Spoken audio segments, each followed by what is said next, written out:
Seja muito bem-vindo, seja muito bem-vinda ao podcast Acabe com a Fobia, onde nós discutimos as estratégias para acabar com as fobias em até 7 dias. Meu nome é Anderson Cuba. E eu sou Natânia Albuquerque. E o tema de hoje, qual foi o pior dia com a sua fobia? Geralmente, quando eu faço essa pergunta para uma pessoa, ela já entra no estado da fobia. Por quê?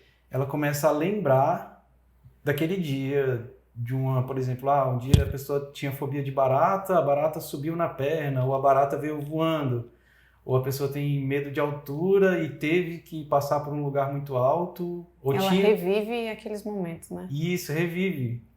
E vem muito rápido, a emoção já começa a subir. E o corpo da pessoa começa a denunciar. Uhum. Começa, sei lá, suar, começa a tremer, começa a mexer a mão. Teve uma moça que acho que eu já contei essa história, eu vou contar de novo. Ela tinha fobia de lagartixa. Só de eu falar, entrar no assunto, eu nem fiz essa pergunta assim, qual foi o seu pior dia? Só dela começar a falar, não, eu tenho fobia de lagartixa. Ela já começou a se encolher toda, se encolhia, não dá pra ver minhas pernas, mas ela fez assim com as pernas, colocou para baixo da cadeira as pernas, assim, os pés, com os pés recolhidos. E ela foi diminuindo assim, como se tivesse... Ela ficava olhando e falando, Anderson, eu tenho muito medo de lagartixa e tal. E procurando ao redor. Já denunciando a fobia dela, né? Então eu vi que era muito forte, só nisso já deu pra ver que... Já denunciou que era muito forte a fobia dela. E aí eu começo a calibrar. Por exemplo, quais são as reações físicas que a pessoa tem quando ela está no estado fóbico. O que o corpo dela faz quando ela está... Você já começa a estudar a pessoa a partir dessa pergunta. Sim, às vezes parece que a gente está só batendo um papo. Uhum. Mas não, já começou, eu já estou lendo, já começa... Isso se chama um processo de calibragem. É extremamente importante. Esse é um processo mais refinado de calibragem, mas um mais simples e que qualquer pessoa pode fazer é dar uma nota de 0 a 10. Pega e se pergunta, o meu medo, quando eu estou diante da minha fobia de 0 a 10, qual é o meu medo? Se é que é medo, pode ser pânico, pavor, qualquer outra emoção. Decide, pensa, não, a emoção que eu sinto é tal, é X. Se faz essa pergunta, que emoção eu sinto quando vem o objeto da fobia? Eu sinto medo. É o mais mainstream, assim, é o que mais acontece. Beleza. De 0 a 10, qual é o meu medo quando eu estou diante de uma barata, de uma lesma, de uma lagartixa, de um lugar alto? É 10. Tem gente que responde, é 10,5, 11. Então é porque é muito forte. Muito.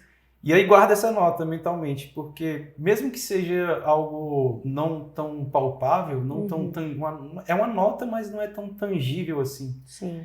Mesmo assim tem um valor imenso calibrar isso. Então calibra, anota em um lugar, 10, 9, 8, beleza, meu medo é 9. E aí a gente aplica um método para acabar com a fobia e faz essa mesma pergunta de novo. E a própria pessoa pode se fazer essa pergunta. E agora, se eu estivesse diante da barata, ou se eu estivesse na iminência de subir em um lugar alto, numa torre, se for um medo de altura, ou não, se eu estivesse na iminência de entrar numa piscina, se alguém que tem medo de água, como é que estaria meu medo agora? 7, 6. Tem vezes que diminui de cara de 10 para 2. Aí varia muito de pessoa para pessoa. Mas sempre muda. E aí, o fato da pessoa ter calibrado antes, e aí perceber que a nota já diminuiu, mesmo simulando na cabeça, sem testar lá na realidade, isso, para o inconsciente, já traz um impacto imenso. Então, é muito legal. É igual aquelas fotos de resultado, né? Você tira a primeira antes de fazer alguma coisa, e depois você tira a segunda para você saber o que mudou ali, né? Isso, exatamente. E se você não tem a foto, às vezes você não sabe se... Fica difícil de você conseguir enxergar o que foi que mudou, né? Porque a pessoa fica, às vezes, principalmente a própria pessoa, será que mudou? Será que não mudou? Igual emagrecer. Parece que eu nem emagreci ainda. As outras pessoas falam, não, principalmente quem não tiver há muito tempo. Não, você já emagreceu um monte. É verdade. E tal. E é exatamente isso. Fotos. Então, quando eu estou calibrando as reações físicas da pessoa, peço uma nota de 0 a 10, eu estou tirando essa primeira foto do antes. E aí depois a gente vai ver a foto do depois. E aí eu olho, opa, ó, por exemplo, se a pessoa suava, agora não soa mais. Se tremia a mão, agora não está tremendo mais. Antes ela se recolhia, o corpo todo assim se fechava, agora está com os braços aqui, mais relaxada, mais tranquila. Eu falo, opa, então beleza, está funcionando. Não dá para confiar só no, por exemplo, quando a gente está fazendo no 1 a 1 assim. Só no que a pessoa diz, não, acho que resolveu. Não, eu preciso da foto, das fotos e comparar. Não, eu tô vendo, você não precisa nem me falar que funcionou, eu tô vendo que funcionou. Sim. Então, isso é muito legal. E isso é uma parte extremamente importante para você acabar com a fobia, é saber qual é o nível dela. Então, esse processo de calibragem, a gente vai falar muito dele aqui. Em outros podcasts, a gente pode falar um podcast inteiro só sobre calibragem, vai ser muito legal. E as pessoas já podem ir aprendendo, testando, sabendo qual que é o nível delas. Então, isso vai ser muito útil. É até bom para instigar as pessoas a continuarem assistindo os podcasts. Isso. Fiquem aqui para acabar com as suas fobias. É, isso aí. Anderson, por que você sempre pergunta quais foram as piores situações que a pessoa passou com a fobia dela? Sim. Um dos motivos é esse. Calibrar. Porque quando a pessoa entra no estado, após a pergunta, ela já começa a denunciar como é que ela se sente. E uma outra resposta seria referenciais. Se eu pudesse resumir tudo que a gente vai falar hoje, seria isso, referenciais e quão importantes eles são. Quando a gente fala no senso comum do que são referenciais, geralmente vem assim, fulano de tal é um referencial para mim, minha mãe é um grande referencial para mim, aquele meu professor é um referencial para mim. É o senso comum do que significa a palavra referencial. Entendi. Né? E aí, aqui se aplica esse mesmo senso comum, esse mesmo sentido do que é referencial, só que vai muito além disso. É muito mais profundo. Imagina intensificar o sentido dessa palavra, é o que eu quero trazer hoje. Por exemplo, ainda nesses referenciais mais comuns,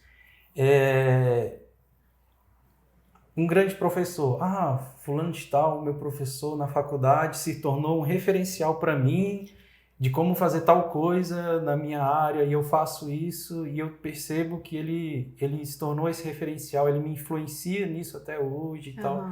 É legal, né, quando a gente principalmente quando a pessoa tem essa consciência, né, quais foram as influências, às vezes até negativas, referenciais negativos.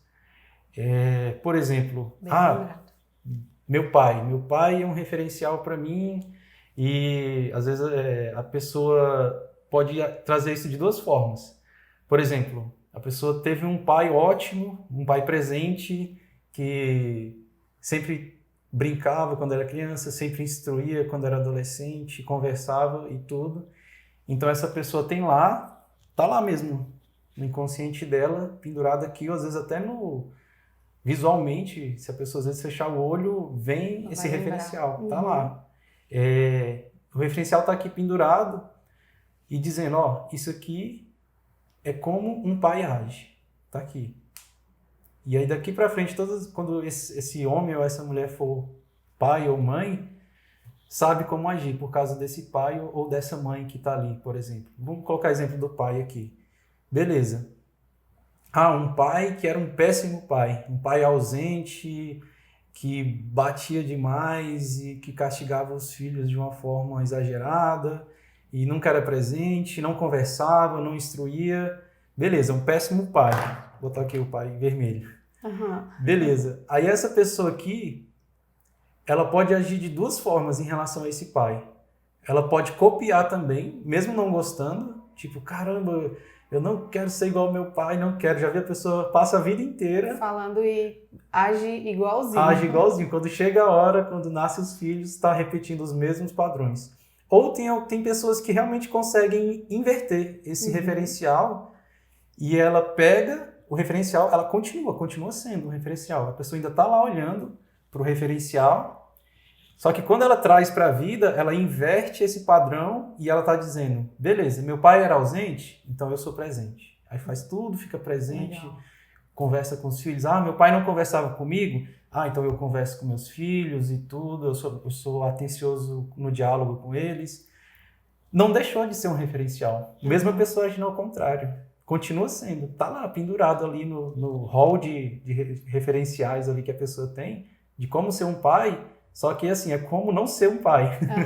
Só que tá lá. É o seu pai mal, o seu pai ruim, isso para bem ou para mal, ele continua sendo um referencial. Entendi. Legal. De como agir ou de como não agir. Só que essa é a exceção. Geralmente a gente copia igual.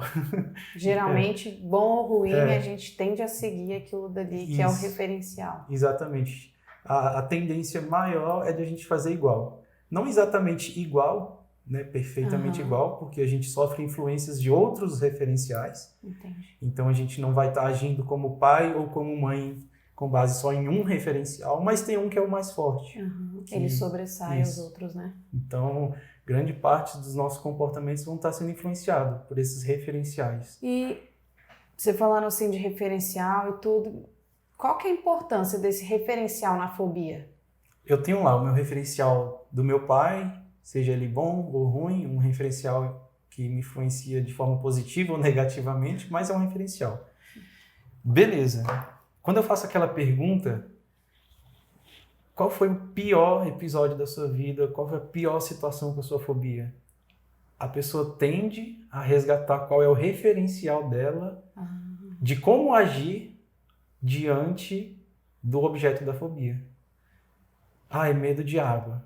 Fobia de água, de entrar em piscina, ou mar, ou rio. Todas as vezes que a pessoa estiver diante de uma oportunidade ou de uma situação que ela vai entrar na água, todo mundo, os amigos, vamos pro clube e tal, a pessoa, nossa. Na hora que ela fala esse nossa, é porque ela já está resgatando o referencial de como ela age em um lugar que tem água. Entendi. Ela busca lá na memória aquilo que é igual a história do pai, né? Aquilo que é referência para ela da fobia. Então, Exatamente. Exatamente. Como se fosse uma foto, eu tirei uma foto. Como se fosse a foto, tá lá a fotinha lá, pegar esse preto aqui. Referencial de como agir onde tem água, para quem tem medo de fobia de água. Quando só da pessoa receber um convite, falar, vai ter uma festa na piscina, ou a gente vai viajar para a praia, já, ai meu Deus, por quê? Já vem um referencial. E esses referenciais, eles são tão fortes que a pessoa não consegue superar conscientemente. Ele vem, é igual o pai que está batendo no filho, igual o pai dele batia nele, e ele passou a vida inteira falando que não ia fazer isso, e na hora H, quando o filho faz raiva nele, sei lá, apronta alguma coisa, ele age do mesmo jeito. É mais forte do que a pessoa. E em se tratando de uma fobia, isso que eu digo, é mais forte do que a pessoa, é mais forte ainda, é muito mais forte do que a pessoa. É incontrolável, é incontrolável.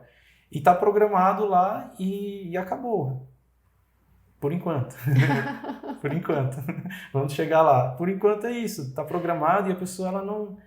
É como se ela não tivesse opções. A pessoa, a frustração, uma das grandes frustrações que as pessoas têm em relação a isso é que parece que ela não tem opção. E realmente não tem. Pelo menos não no inconsciente. E por que é tão difícil mudar isso aí? Porque é uma resposta inconsciente. E 2, falta de estratégias. Por exemplo, imagina uma pessoa que tem um referencial lá, ela está contando a história do dia que ela quase se afogou e por causa disso criou uma fobia de água. Ou às vezes nem é o primeiro episódio o pior. De repente aconteceu uma outra vez, sei lá, ela tentou enfrentar a água e aí aconteceu uma coisa muito pior ainda, ela quase se afogou mesmo, ou enfim, aconteceu alguma coisa que foi muito ruim para ela e a reação emocional foi muito forte. Então todas as vezes que você pergunta, qual foi o pior dia? Aí a pessoa traz aquele dia, então beleza, já achei um dos grandes referenciais para essa pessoa. E aí por que é tão difícil? Essa resposta inconsciente. Sabe quando eu estava falando que a pessoa fala assim, nossa, eu me sinto como se eu não tivesse opções. É porque realmente a pessoa não tem opções. Ela, lá na cabeça dela, ela só tem um referencial. Se você só tem uma opção, isso não é ter opção, né? Você só tem essa opção. Geralmente não, né? Quando a gente fala de opções, a gente está falando de Pelo menos duas, né? pelo menos duas. Se você tem duas, você tem opções. Se não, Sim. você só tem uma opção. E falando de repertório emocional e falando de referenciais, se lá na sua cabeça só tem uma única escolha, eu só tenho um referencial, meu pai. Então, quando meu filho apronta, por mais que eu diga que eu não vou agir igual ele, eu não tenho alternativa de como agir. Meu filho está aqui aprontando, fazendo uma coisa errada e eu preciso corrigir ele, eu preciso educá-lo. Então, alguma coisa tem que ser feita. Eu não vou simplesmente ficar apático, digamos assim, meu filho está aprontando aqui, o terror, quebrando as coisas dentro de casa. Eu não tô nem aí. E aí, beleza, eu falei que não vou fazer igual meu pai, bater de forma exagerada, mas eu não tenho uma estratégia. Por mais que a pessoa tente racionalizar, não, eu vou fazer de tal coisa, de tal jeito, mas se essa racionalização não transformar num referencial, isso não vai virar ação. Ele vai repetir aquilo que ele tem lá de referencial. Vai repetir o referencial. Por isso que às vezes a gente tenta mudar alguns hábitos, mudar a alimentação, e a gente começa por onde? Pelo consciente, pela a camada que a gente tem acesso de forma mais fácil, a nossa camada consciente. Não, a partir de hoje eu vou me alimentar de tal jeito, a partir de hoje eu vou comer isso, isso, isso. Você pode até pensar nos motivos racionais do porquê, mas na hora H, quando você está na frente daquele pudim, daquele chocolate... Já era. Já era. Acabaram os motivos racionais. Então, quando você não transforma esse racional em um referencial lá no seu inconsciente, não, agora eu vou me alimentar de tal jeito, às vezes esse referencial pode ser outra pessoa, tipo, tem fulano que eu admiro, se alimenta super bem e tudo, e não só lembrar dessa pessoa, mas trazer essa pessoa e, digamos assim, eleger ela a um referencial, a partir de agora, essa pessoa é um referencial, e não basta só afirmar isso, tem técnica para você erguer esse referencial para isso. E aí se torna muito difícil você agir de uma forma diferente, principalmente numa fobia, porque aí o emocional está no limite do controlável. Né? A pessoa já passou esse limite, na verdade, do que ela consegue controlar. E aí se você tem uma única opção, beleza, tá lá. Como agir nos dias que eu, por exemplo, fobia de água. Como agir diante de um lugar que tem água, piscina, mar, praia, rio. A pessoa está lá, entrar em pânico e, meu Deus, vou morrer. Como agir, fobia de lagartixa. Toda vez que aparece uma lagartixa, pânico, meu Deus, pânico, sai correndo, desespera, começa a suar, o coração acelera, as mãos tremem. Então, é aquele referencial do frame dos podcasts anteriores que a gente estava conversando, né? Exatamente. Acionou o framezinho lá, tá escrito lá, pânico, vem. E aí a pessoa vai acionar. Beleza. O que a gente faz? Segura esse aqui para mim, fazer uma didática aqui. Digamos isso. Aí a gente tem lá outros referenciais de como agir. Por exemplo, pessoa que tem fobia de água. Tem fulano que surfa, tem criança que eu conheço que brinca na água, tem gente que faz até mergulho e tudo. Minha mãe faz mergulho e eu reajo com pânico. Tá aqui o seu referencial, lá em cima. Você tem até outros referenciais aqui de como agir dentro da água, mas o seu tá lá mais forte. Pânico, terror, desespero. Grito, vai morrer todo mundo. Beleza.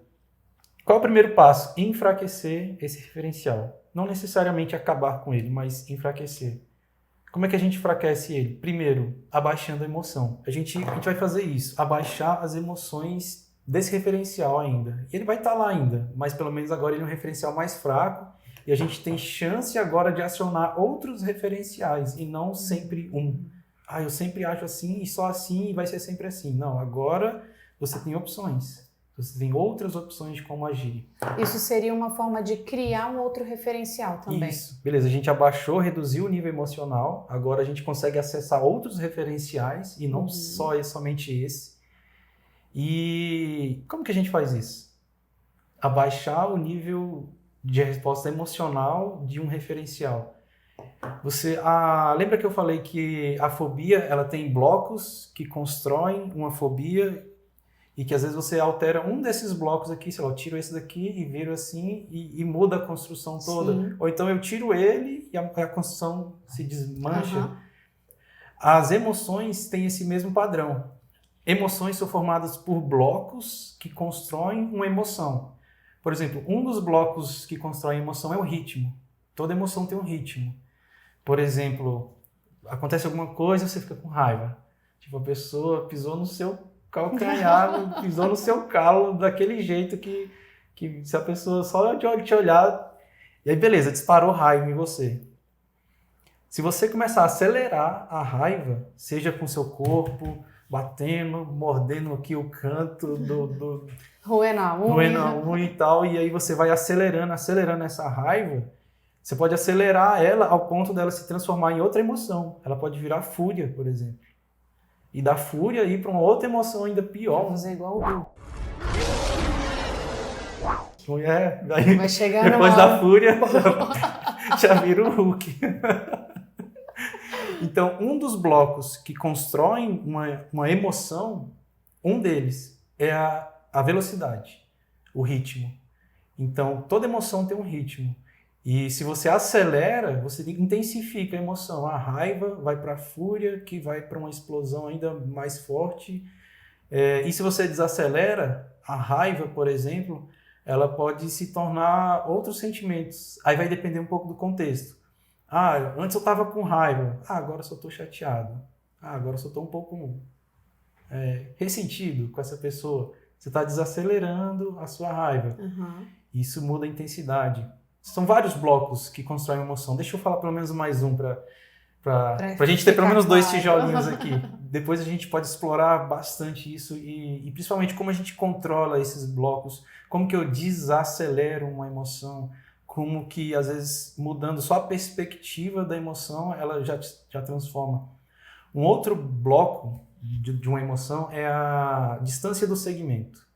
É realmente você... Sabe quando alguém fala assim, não, dá um passo para trás, tenta olhar a situação mais de longe, você está aumentando a distância do segmento, você está tentando enxergar aquela coisa de um ponto de vista maior.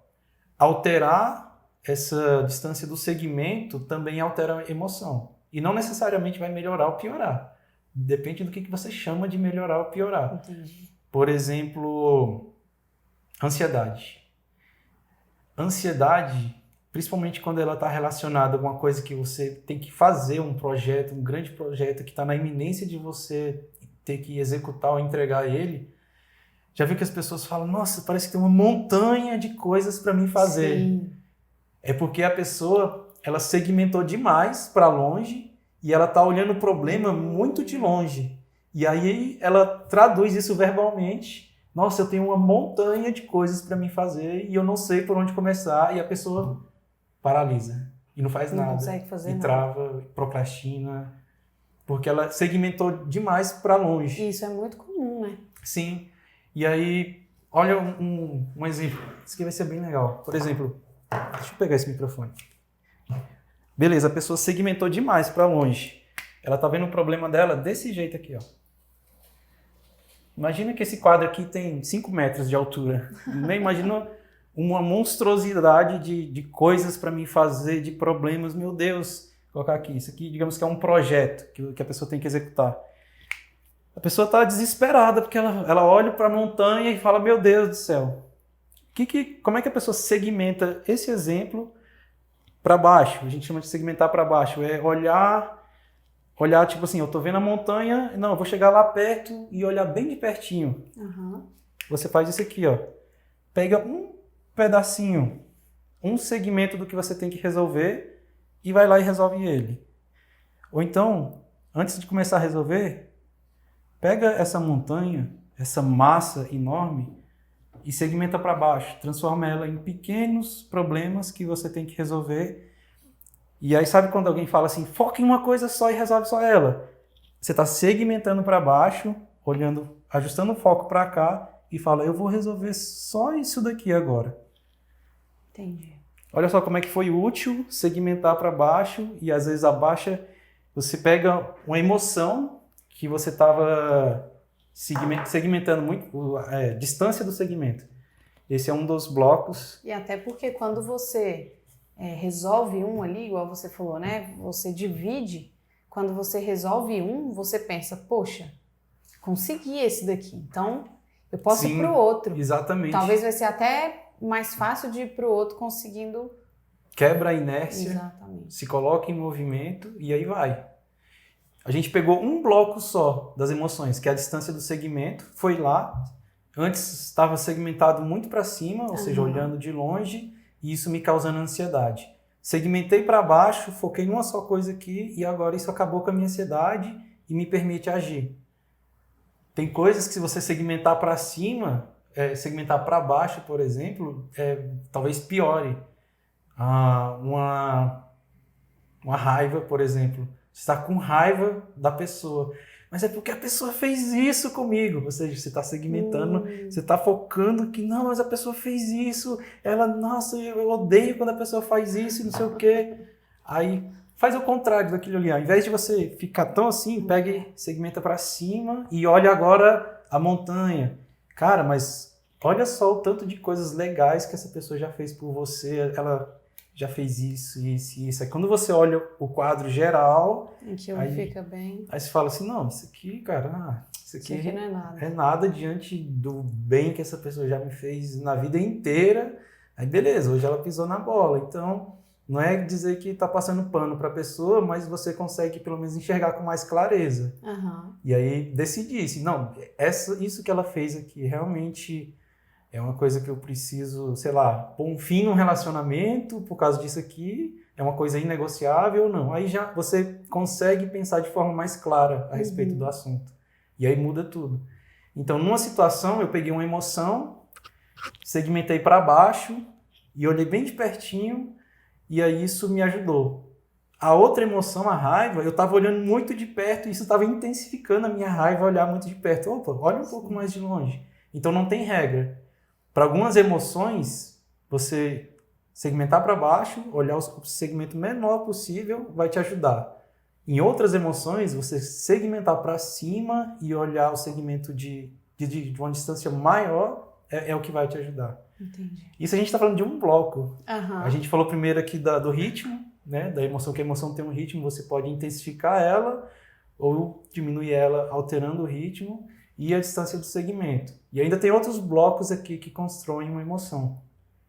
Então a gente pega ali uma emoção de uma fobia, a gente altera alguns desses, a gente ataca logo uns 5, 6 de uma vez, e aí sabe quando a pessoa fala, pô, mas aí fica fácil, quero ver na moral. Sabe quando a pessoa vai lá e resolve tipo, de um jeito que ninguém esperava, mas a pessoa fala, não, mas se for desse jeito aí, até eu consigo. É o que a gente faz, a gente pega vários desses blocos e vai alterando todos. Às vezes só um funciona? Funciona. Vamos pegar logo todos, então. Todos não, os principais. Sim. Pega aqui os principais blocos das emoções, a gente vai alterando eles, muda a distância do segmento, muda o ritmo da emoção, muda a cor. Caraca, tem como mudar a cor? Tem. E assim, são essas coisas simples, não tem nada de complexo. Dá trabalho, é como eu falo, é simples, mas não é fácil, porque dá trabalho. É simples, mas é trabalhoso, né? É simples, mas é trabalhoso, exatamente. E como que a gente pode tirar proveito disso? Uau, tem muitas formas que a gente pode tirar proveito disso. Tem, igual na fobia, é óbvio, né, que o benefício que a pessoa vai ter depois que superar uma fobia, abaixando esses níveis emocionais, ela agora está diante do objeto da fobia, seja água, barata, uma lagartixa, alguma coisa do tipo. O objeto da fobia às vezes pode ser um contexto, lugar alto. Não é uma coisa, né? É um contexto. Sim. A pessoa estar num lugar alto, é uma percepção de um contexto que gera uma fobia. E a pessoa já perceber que não está mais acionando aquele referencial de entrar em pânico, sair correndo, suar, não está mais acionando, e agora aciona inclusive outros, igual, agora eu estou agindo igual todo mundo quando está num prédio alto, mas está seguro, tem aqui uma barra de ferro, tem um vidro à prova de balas aqui, que eu sei que ninguém vai cair. Até porque o referencial de altura, por exemplo, para quem não tem medo, E para quem tem, né, uma fobia de altura, é bem diferente, né? Sim. Por exemplo, para quem tem fobia, 1 metro pode ser um trem, uma coisa muito alta. E para quem não tem, isso é 1 metro, você fala, nossa, que isso? Isso aqui não dá nem, você caindo nem machuca. Pode jogar, pode me jogar para você ver. Agora imagina em outras coisas, você poder tirar proveito disso. Por exemplo, você está no trabalho e percebe que tem certos tipos de emoções que vêm quando você está no trabalho. Eu queria ser mais proativo, queria ser mais engajado, enfim, ou em algum outro contexto, sei lá, na igreja, no trabalho, com os amigos, em situações que você percebe que você aciona emoções que são desfavoráveis, emoções que não vou dizer nem que não fazem bem, mas emoções que outras emoções seriam melhores de sentir. Por exemplo, falar em público. Talvez a pessoa não tenha nenhuma fobia necessariamente de falar em público, talvez sim, talvez não, mas vamos supor uma pessoa que não tem fobia de falar em público, mas se sente mal. Consegue, vai lá, se tiver que conversar numa empresa com mais de 15 pessoas, consegue, mas fica com aquele frio na barriga e gagueja. Ninguém tá vendo, mas tá escorrendo um suor aqui por debaixo. Tá tremendo. Tá tremendo. Você pegar e brincar com esses referenciais e alterar eles, nossa, isso pode trazer benefícios enormes, enormes. Tem pessoas que têm alguns referenciais de como agir num relacionamento, independente de se é casado ou não. A pessoa, ela parece aquelas frases feitas de Facebook. Ela é quando tá no iniciozinho do namoro, aí, digamos assim, na conquista, e aí se transforma depois que assume, estamos namorando. Aí a pessoa começa a se transformar e vai revelando quem ela realmente é. Colocando as garrinhas pra fora. Eu tendo a dizer que, na verdade, o que ela se mostrou ali no começo do relacionamento é quem ela realmente deseja ser. Porque é quem ela gosta de ser e é quem ela deseja ser no relacionamento. Porque é um momento que ela está dando o melhor dela. Isso que ela vai revelando o verdadeiro eu é porque está acionando algum referencial ali de como agir num namoro, como agir num casamento. Interessante isso. E aí, caramba, aí você vê... Às vezes a pessoa se vê, ela, tipo assim, não aceita as críticas do namorado ou da namorada, mas quando tá sozinho, fala, pô, mandei mal de novo e tal. Pô, mas por que eu faço isso e tal? Não sei o que, a pessoa fica se corroendo e tal. Porque tá lá o referencial, o maldito referencial, pro bem ou pro mal, tá agindo, fazendo o papel dele. Ela não conseguiu criar um outro referencial para ela poder melhorar, né? Para ela poder continuar naquele primeiro que ela tava. Sim. Quando ela começou a conquista. Então é sinistro como isso às vezes chega a ser limitante pra gente ter que seguir sempre um único referencial na vida. E isso é uma das maiores frustrações de quem tem uma fobia, é perceber que ela só tem um modelo de como agir diante daquela situação e uma resposta única. Com as técnicas que você usa, a gente consegue criar um outro referencial? Sim, nossa, olha que legal, beleza. Eu tô agindo igual meu pai agia comigo quando eu era criança, tô batendo nos meus filhos e tudo, e castigando eles de uma forma exagerada ou sendo ausente. Tô percebendo que eu tô agindo igualzinho meu pai agia. Aí, beleza, eu não quero mais fazer isso, quero pôr um fim, cadê? Eu tinha usado o vermelho, né? Foi. Quero pôr um fim nesse referencial aqui. Primeiro, você pode ou enfraquecer ele, isso já vai fazer aparecer lá os outros referenciais, eles começam a ficar mais evidentes. Tem meu tio que age assim com os filhos, é um jeito legal, eu acho legal.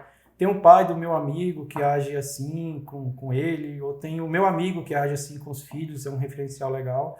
Então, só de enfraquecer esse daqui, os outros começam a sair da neblina e começam a aparecer. Legal. Beleza, isso aqui já vai te dar um pouco mais de manejo de como agir. Vai ter horas que você vai ainda agir como esse, mas de vez em quando como esse, de vez em quando como esse. Então, começa a mudar. Você já se sente um pouco mais no controle Sim. de como agir. Mas se, além disso, você se tornar o seu próprio referencial de como agir. Uau, isso é legal. Ao invés de pegar outra pessoa, fulano de tal vai ser o meu referencial, você reconstruir esse referencial agora aqui, mas de uma forma, por exemplo, não é mais o seu pai. Agora, por exemplo, tá aqui e eu a partir de agora quero agir desse jeito. E você constrói. Pega primeiro de tudo papel e caneta. Eu quero ser assim, assim, assim. Coloca o máximo de detalhes possíveis. Uhum. E aí você já está construindo, mas ainda é um projeto. Né? Não ache que vai acordar no dia seguinte e a casa vai estar pronta só porque você desenhou ela no papel. É um projeto. Então, a casa você primeiro desenha, depois contrata pessoas, material de construção, até a casa sair, dá trabalho. É igual eu falei, é simples, mas dá trabalho. Sim. Beleza, colocou no papel, como é que você quer que esse referencial seja? Agora eu vou ser o meu próprio referencial, não é meu pai, nem ninguém, sou eu. Coloca lá todas as qualidades, no máximo de detalhes possíveis. Vou colocar uma técnica aqui, a gente vai aprofundar isso qualquer dia, mas de forma simples, eu quero simplificar para que as pessoas possam inclusive fazer isso hoje. Sim, legal.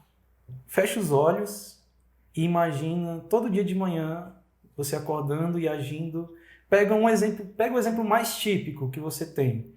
Todas as vezes eu ajo com meu filho de tal jeito. Toda vez que meu filho faz isso, eu reajo de tal jeito. Beleza. Agora, daqui para frente, eu vou reagir assim. Pega um ponto. Não tente mudar tudo de uma vez. Pega um ponto. Não, pelo menos nesse aqui que é o principal, que é o que mais me incomoda, eu já quero mudar. Beleza. Se imagina agindo diferente. Beleza. Tô imaginando meu filho indo lá e fazendo aquela malcriação e agindo daquele jeito. E aí eu vou e ajo diferente.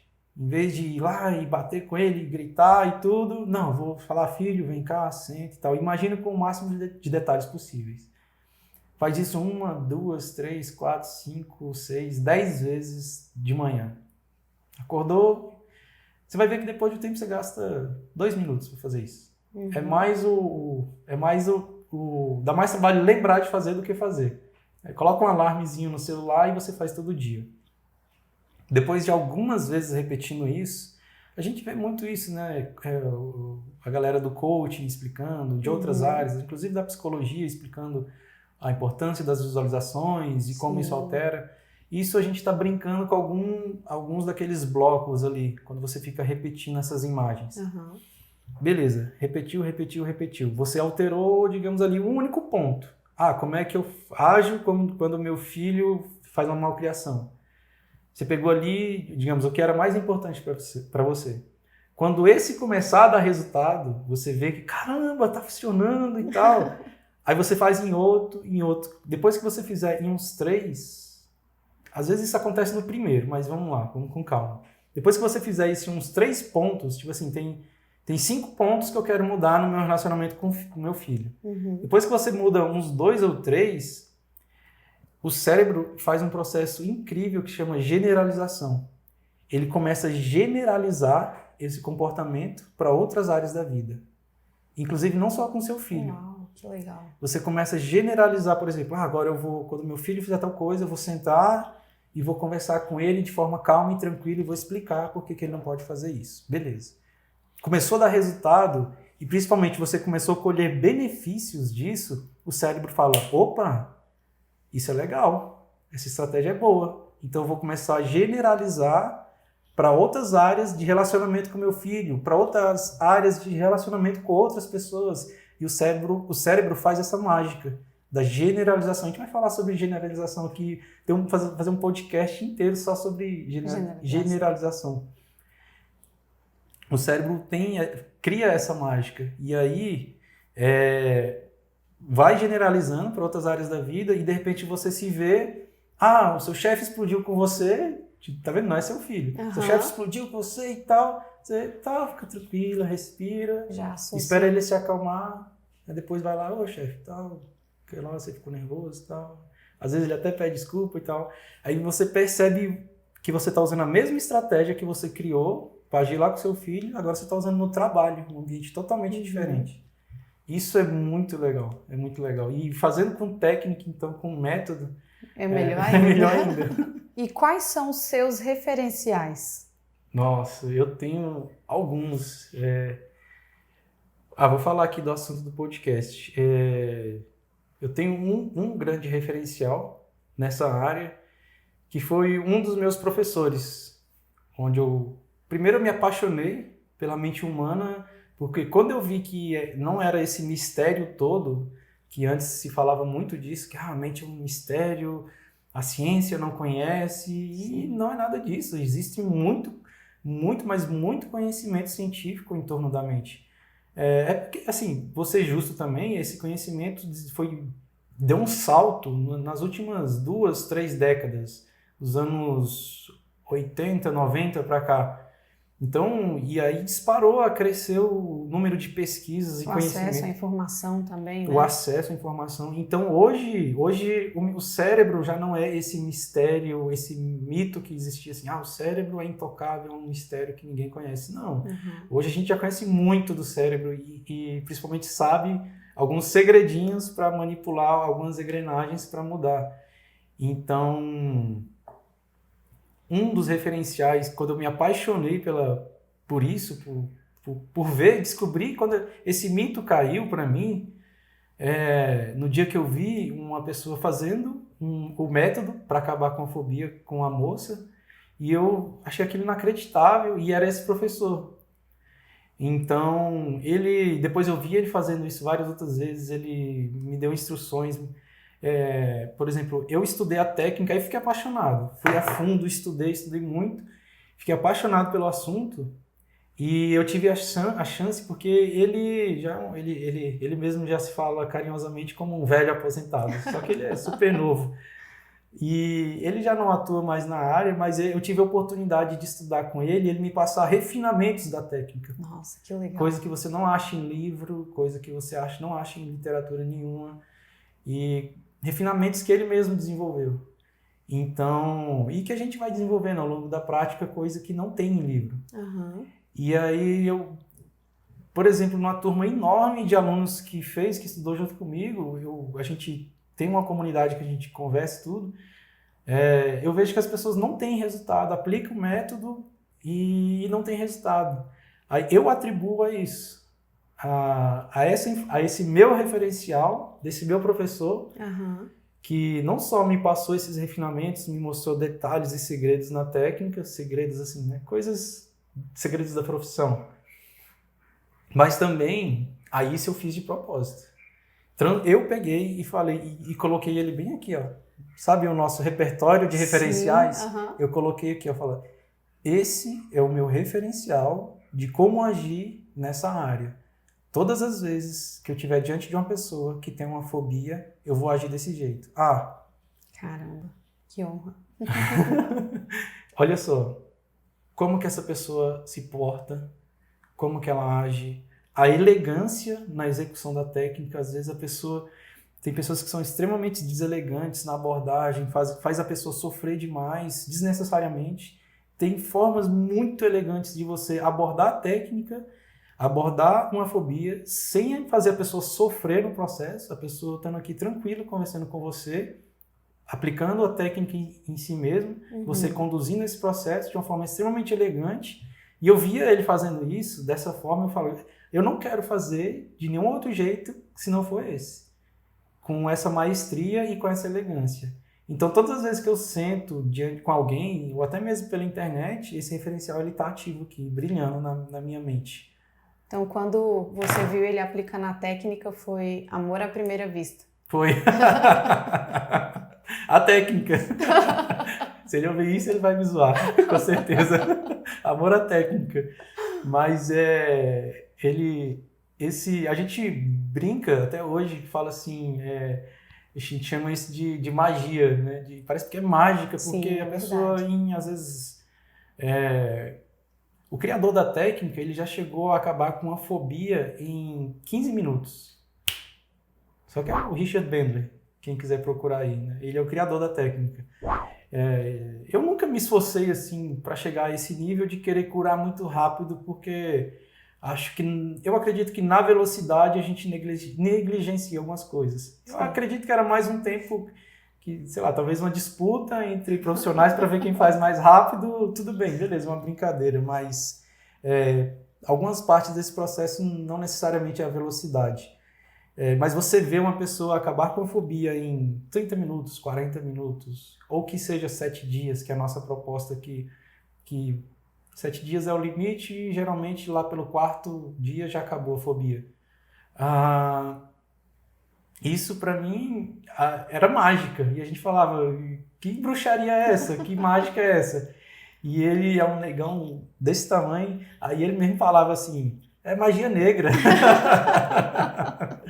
Então esse meu guru, esse meu mestre mesmo, esse mago, é um grande referencial para mim e isso que eu faço. Esse episódio eu gostaria até de dedicar a ele, é uma homenagem. O que eu estou fazendo é para você, mestre. Muito bom, isso é muito legal. Então, a gente segue com os podcasts durante a semana, vão ter mais explicações, né? Mais técnicas que o Anderson vai explicar aqui pra gente ao longo da semana com as publicações dos podcasts.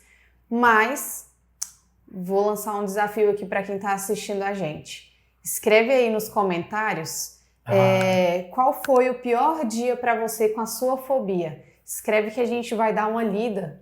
Quem sabe o Anderson escolhe, conversa com você, faz uma magia ao vivo. Escreve mesmo nos comentários qual foi o seu pior dia aí com as fobias. E lembrando que vai ter lá no Instagram as intervenções ao vivo, a gente vai acabar com a fobia ao vivo. E pode ir lá, se inscreve, vai ter um link em algum lugar aqui nesse vídeo para você preencher um formulário, se inscrever e ter a chance da gente fazer ao vivo, acabar com a sua fobia ao vivo. Se você conhece alguém também que tem uma fobia ou você achou esse conteúdo, compartilha lá, né? Segue no Instagram, no Facebook, no YouTube, porque vai vir conteúdo muito bacana aí. Muito legal. Então se inscreve e participa para ter a chance de acabar com a sua fobia ao vivo.